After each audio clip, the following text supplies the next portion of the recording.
Hello, my name is Dr. Allison Ray Nearson, and I'm the National Student Exchange Coordinator at Purdue University Fort Wayne.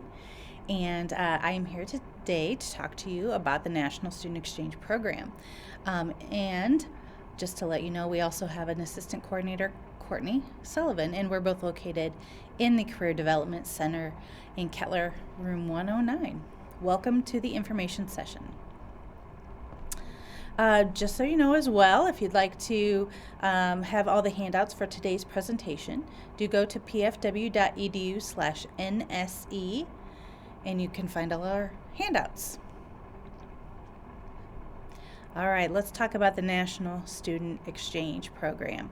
And I did like to include quite a few awesome pictures so you can daydream a little bit with me about the different locations you'd like to be at next year at this time. First, a little about the National Student Exchange Program. It's been around for over 50 years now, and PFW has been involved, since 1975. So it's a very well-established program on our campus. But it's basically a group of colleges in the U.S. territories, and Canada that work together to help students exchange between those campuses. And it's all about expanded academic opportunities for students. More than 130,000 students have participated in this program since it started. And let's tell you even more. You can go, you can go on exchange for one semester or 1 year at any of the 150 plus campuses, again in the U.S., the U.S. territories, and Canada. There's 2 different payment options, and I am happy to work with you to help choose what might be best for you, and we'll go into some more detail later, but just briefly, we are looking at 2 different tuition payment plans. Either you can pay the tuition rate that you pay at PFW, so it's the same rate, same financial aid, or you can pay the in-state student rate at the campus that you go to, and we call that the host pay program. But again, more about that later. And just so you know as well, some schools do require additional fees, perhaps an orientation fee, activity fee, something like that. NSE.org will list all those fees for any particular school that you might be interested in. Another quick note for you, all courses to transfer back to PFW must have a C- or better, and we do make sure all those courses will count the way you intend toward your major and toward graduation before you even leave. So all that will be determined usually in the spring if you plan to go out in the fall. Also, a quick note about grades. The grades that you earn on exchange do not count in the GPA here at PFW. Those credits are going to look like transfer credit on your transcript. So whatever your GPA is at the time you leave for exchange is the same GPA you're going to have when you come back from exchange. And also just one final quick note, specific courses cannot be guaranteed before you actually get enrolled in those courses at your exchange campus. Like any college campus, sometimes a course fills up or the 2 that you want to take are offered at the same time, so that kind of scenario. So please be aware of that. Now, some of the benefits to NSE. National Student Exchange is a great way to get out of Fort Wayne for a little bit. Now, Fort Wayne's awesome, but there's so much more in the world to discover, and you don't necessarily have to go to another country to experience something very different, very culturally different than you might be experiencing here in the Fort Wayne area. And also, we have a lot of ethnic diversity in the in the campuses that we offer to you for exchange. And with so many campuses, we should be able to find a campus that's going to work for you in your academic program. More reasons for participating in the National Student Exchange. You can take courses that we don't offer here on our campus. So if you have a special interest in an area that we don't offer, this is a great way to get those credits in. So let me give you some examples. Students have taken underwater scientific diving in the Virgin Islands for biology credit. Students have taken a course in the winemaking business in Sonoma County in California. Students have taken courses in downhill snow skiing in Montana, or equine management in Kentucky, and that's all about working with horses. So almost anything you can think of, we should be able to find a campus that offers those type of courses for you. Also, NSE offers you the opportunity to learn from different professors who may have different expertise. Also, you'll have different resources and technologies available to you. And of course, you can access the very same course content just from a different perspective as well. So, as an example, let's say if you were taking a course in environmental policy here, it may be heavily focused on agriculture. But if you take environmental policy somewhere on the West Coast, it may be focused a lot more on water management related to fires and things like that. So again, the same course content, but from a different perspective, potentially. All right, additional reasons for exchanging. Of course, you're going to grow and change as a person. That's a big reason to do this kind of program. Some want to participate because they want to live in a different area of the country. I've had a student come to me before and say, "The mountains are calling and I must go." And so we got her set up to do an exchange in Colorado. We've had students who, I sent a student to Alaska, and he loved every minute of it, and even took courses on glacier studies. Some use this program to investigate potential graduate schools or professional schools, or look for future job opportunities. I've sent a student to Southern California before. He was a theater major, and he was able to get an agent, and it ended up being an extra on CSI and Glee. So wonderful opportunities. But either way, you'll become more independent and resourceful. Now, let's just quickly go over some of the different campuses. As I mentioned, we do exchange with Canada, and here are all the different Canadian campuses that are available to you. And they're all over the place, and some of these are French speaking. Most of the ones in Quebec are French speaking, and you do have to be on the 4th college level course in French to go to a French speaking campus. But some excellent opportunities up in Canada. Also, we work with private colleges. So imagine paying PFW tuition using the same aid that you use now and going to a private campus for a semester or a year. That's possible with the National Student Exchange Program. And you can see that list of campuses here. You will note that most of the campuses, about half I would say, are in Puerto Rico. And everything's taught in Spanish in Puerto Rico. And again, you have to be through the 4th level of college level Spanish to participate in the Puerto Rican campuses. But some excellent opportunities at the private campuses. We also offer historically black colleges and universities. Again, a wonderful cultural experience. And there's quite a few of them as well. And we've sent students to Alabama State, Prairie View, Southern University. That's in Baton Rouge. They've got excellent food there. One student reported to me she loved it there. The Virgin Islands and so on. And again, a very wonderful different kind of cultural experience. And you don't have to be a black student to go. But you would find if you went to these campuses that when you go to the football game, you're not there for the football. Chances are you're there to watch the band play at halftime. So Google that if you don't know about the HBCU bands. More opportunities. We work with traditionally Hispanic serving colleges and universities as well. And there's just a partial list here for you. And we've sent a number of students to these campuses. New Mexico State, Florida International, Sonoma State, Montclair State, and so on. Again, you don't have to be a Hispanic student to go there, but it's a very neat, different kind of cultural experience.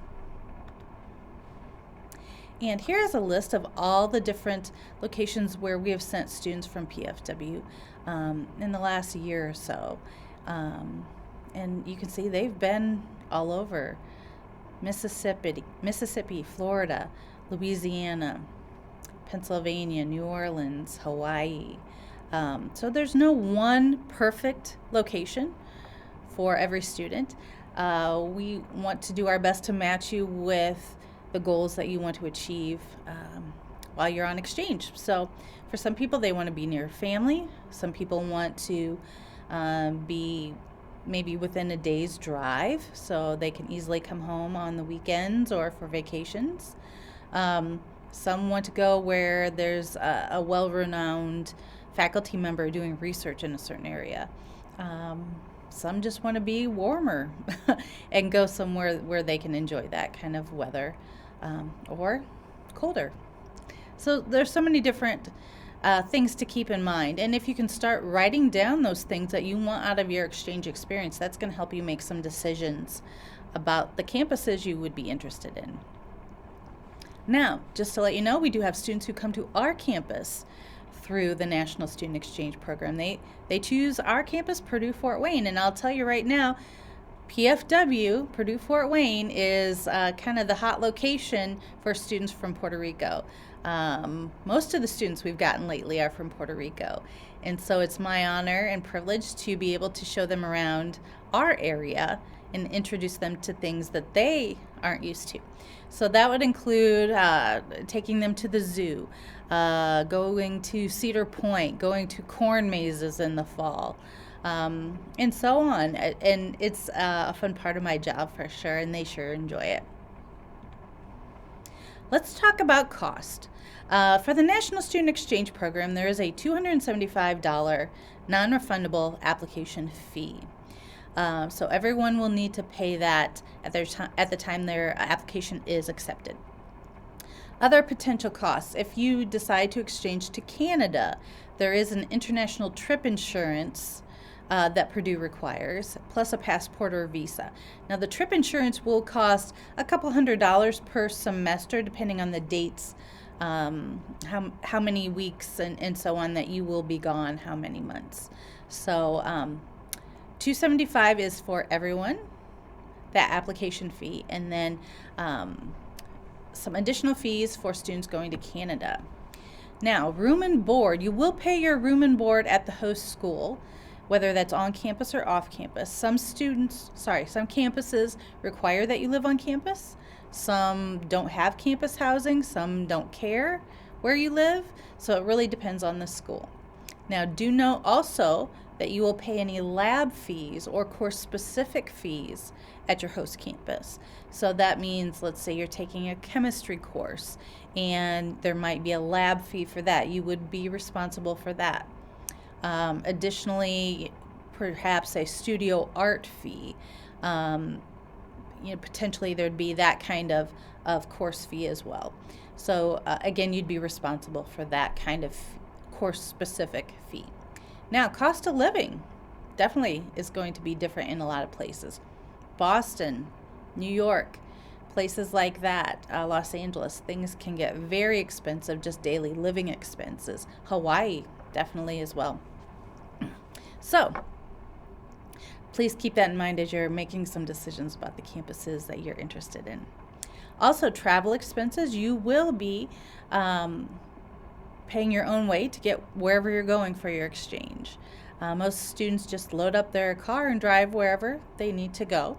I did even have a student drive his car to Fairbanks, Alaska in January, and he made it. So, but of course there's some locations that will require a flight. So you're, again, going to be responsible for those fees. Qualifications. To participate in the National Student Exchange Program, you do need to be a full-time student at the time you apply. You have to have a 2.5 GPA, and we expect you to maintain that while you're on exchange as well. Now, we want you to have fun on exchange, but not too much fun. Still need that good grades, okay? 2.5 minimum. At least 24 credits need to be earned before you leave to go on your exchange. There's an application required, and you will need 3 references as well. Actually, I think I'm switching that to 2 references. 2 references is what we've decided. Okay, also sophomore or junior standing is best. We can still work with students who are seniors, but it's going to be a little bumpy because there's fewer courses that you need typically for graduation. So you just have more course options as a sophomore or as a junior. And who makes a good reference? Here's a list of folks that make a good reference. Advisors, pastors, mentors, supervisors, basically not parents and not friends. We know they say good things no matter what. And do know that some students love their host campus so much that they stay, which is fine, but you can only get the good deal on tuition for up to an academic year at any one particular campus. But you are able to go on exchange a second time to a different campus if you like, but no more than one academic year at one particular campus. And choosing your exchange site. I recommend students choose up to 6 campuses. And what happens is I will try to get you into your first choice campus. If that school fills up, then I'll try for your second and just down the line. And so choose up to 6 if there are 6 that you would go to.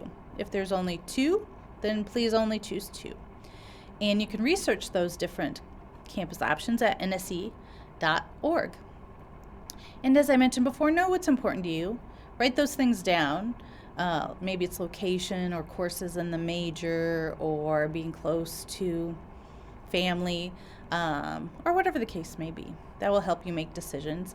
And just so you know, myself or Courtney will be the ones to take any of your questions that you may have about campuses. And then if there's anything we can't answer, we'll be the ones to reach out to the other campus and find out some answers for you if needed. Choosing your exchange site. At the NSE.org website, you can search for schools by major. At the NSE site, you can search for schools by major. There's a search function there, and that's a good place to start as well. Now, some campuses are more difficult to get into than others. And so you want to kind of keep that in mind as well as you are putting your list together. If you want to go to Hawaii, it better be at the top of your list because they fill up very quickly, as you can imagine. Also, quarter school campuses are not available on the home payment plan. So keep that in mind. Some campuses, instead of 2 semesters, they offer 3 quarters. And if you're going to choose a quarter school, you need to plan to go for the full academic year. Additionally, the first application in for any particular school is going to be first priority.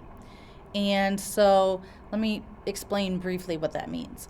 Any 2 students from our campus that choose the same school as their first choice school, if for some reason that campus can only take one of our students, they ask me who that student will be. And I just go by whoever turns in their application first. All right, and also business majors. We do want to encourage you to choose a campus that has the AACSB accreditation. And you can check that out, Google AACSB, and you can see the full list of campuses that have that School of Business accreditation at the same level we do.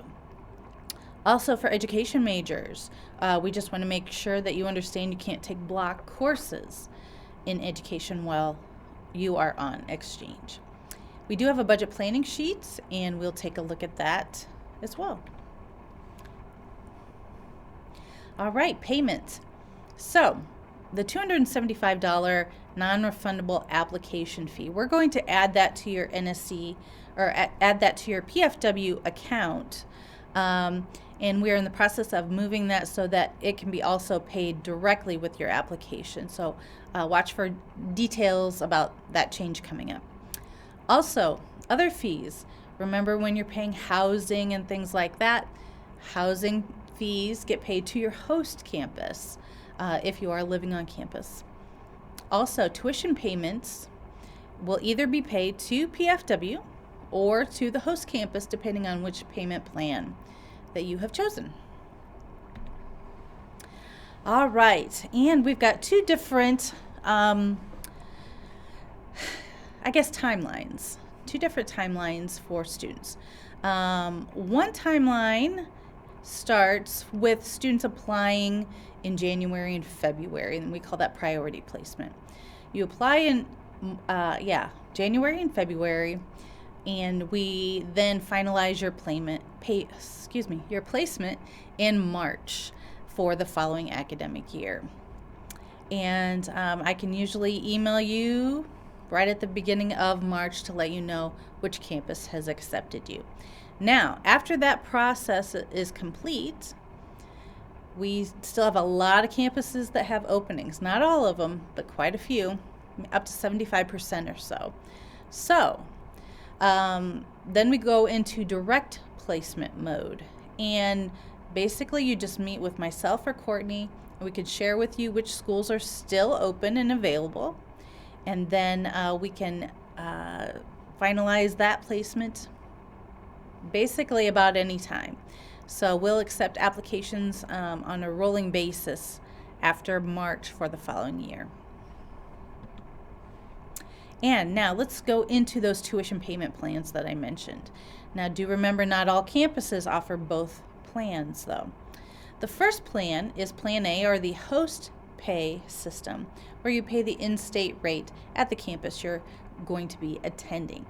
Now, if this is the payment plan that you come up with, then and you decide to exchange on, do know that your FAFSA needs to include your host campus.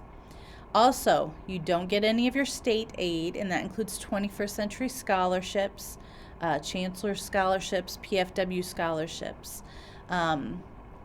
So keep that in mind. Also, by choosing Plan A, sometimes it's easier to get into some of the most popular locations like Hawaii, but not always. Also, when you choose Plan A, please know that the tuition rate that you will be paying may be more or less than what you pay at PFW's regular in-state rate. Again, NSE.org is where you can find out tuition rates for any of the campuses. So that's Plan A, the host pay. Now, onto the Plan B, home pay. You do pay your tuition under Plan B to PFW as you normally do, and you're charged the same as you are currently. You get your same aid. The only kind of aid that doesn't work with Plan B is work-study money, just because you're not physically on our campus to work here. Also, you do keep including PFW on your FAFSA. You do get to keep any 21st Century scholarships that you've earned and any PFW scholarships, etc. Now, this Plan B option is not available if you're choosing a school that's on the quarter system. And again, 3 quarters equal our 2 semesters. The application process, the first thing is to attend an info session like you are right now. And of course, get the handouts. And again, those are at pfw.edu/NSE. Also, you fill out the application. The application is at NSE.org, and we can accept those and you can work on those at any time. Now, if you're planning to exchange this next academic year, the priority application deadline is mid to late February. So if you're applying for 21-22, the application deadline is going to be February 19th. And again, there will be quite a few campuses open after that, but to have your best choice of campus, try to get it in by that February 19th deadline. Then, after you've turned in your application and uploaded all the different pieces and forms onto the NSE.org website, then you schedule a meeting with either myself or Courtney Sullivan, and we'll go over your application with you and talk through your campus choices, talk through the different payment plans you've chosen, and so on. Next, once your application is accepted, we will have you go ahead and pay the NSE application fee. Again, $275. We'll either add that to your PFW bill or have you directly pay that online at NSE.org. Also, then after that process, once we know what school you're going to meet with myself or Courtney as needed, where we'll do all different kinds of planning. We'll select courses and get them approved for you before you leave on exchange, and so on. Now, as a reminder, we have two different websites that could be of help to you: NSE.org and pfw.edu/NSE. Now, let's take a look at the different handouts. First of all, we've got a budget planning sheet that's included with the different information you've got. That particular form is not for you to turn in, and it is basically for you to plan out your money, where you can plan out at the top the different costs for each of the different campuses that you're looking at. And then at the bottom is where you will plan out how much money you have, and hopefully you've got more money at the bottom than at the top. That means you can afford to go to that campus. Also, there's reference forms for you. Again, you'll need to turn in 2 of those. Basically, it's your information at the top, nice things people want to say about you in the middle of the form, and their contact information.